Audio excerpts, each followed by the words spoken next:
And the vlog goes to... Sorry, it's a little difficult. Previously on Inside Craft Show. Hang out, a fellow friend of ours got a new job at the company. We'll kind of hang out with him. Perfect. Holy crap. What's up? Talk on camera. Jeez. So they versatile LED panels that Marcus bought for our video production. My apprentice. Did I have any packages arrive? Yes, master. Oh, good. How many boxes were there? Was it just one? Yes, my master. No. Actually, it's fine. I'll see you in the office. And now, the exciting conclusion to Inside Craft Show. What are you talking about? He'll just be some dude screaming at a camera.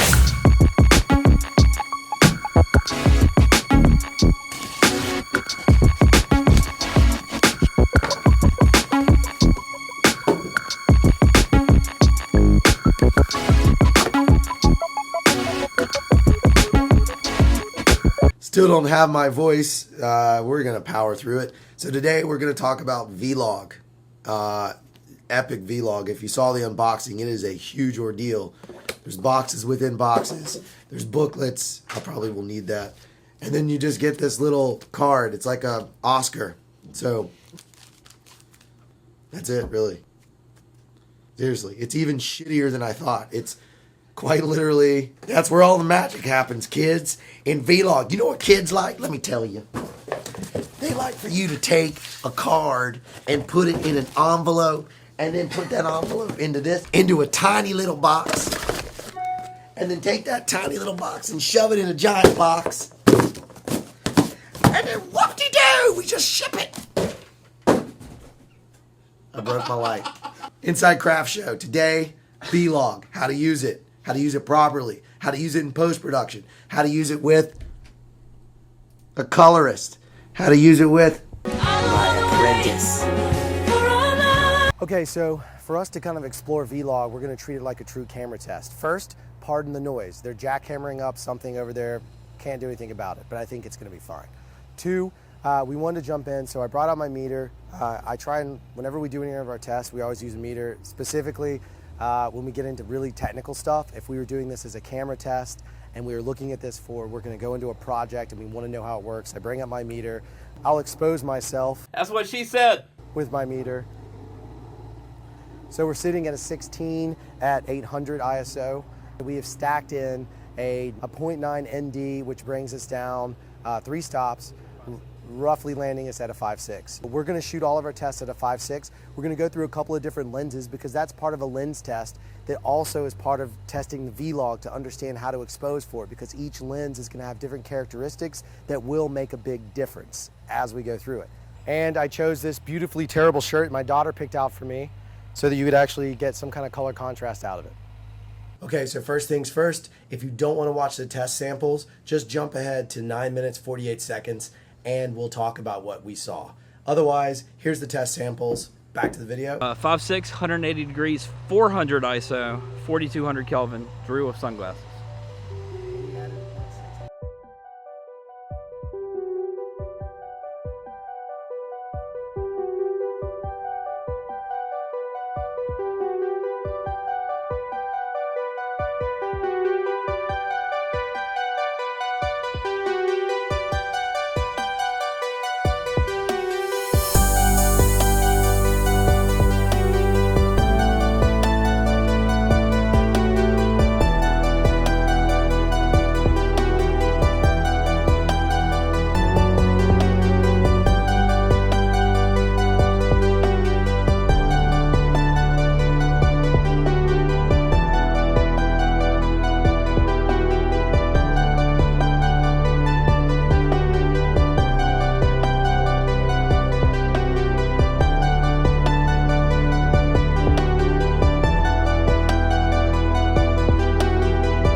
So now that we have all of our lens tests, I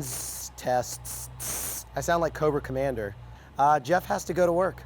So Jeff and I sat down, went through it on the post side. I pulled the beard over this time so he could join in. Of course, we're having an adult beverage, Red Cup Revolt. We salute you.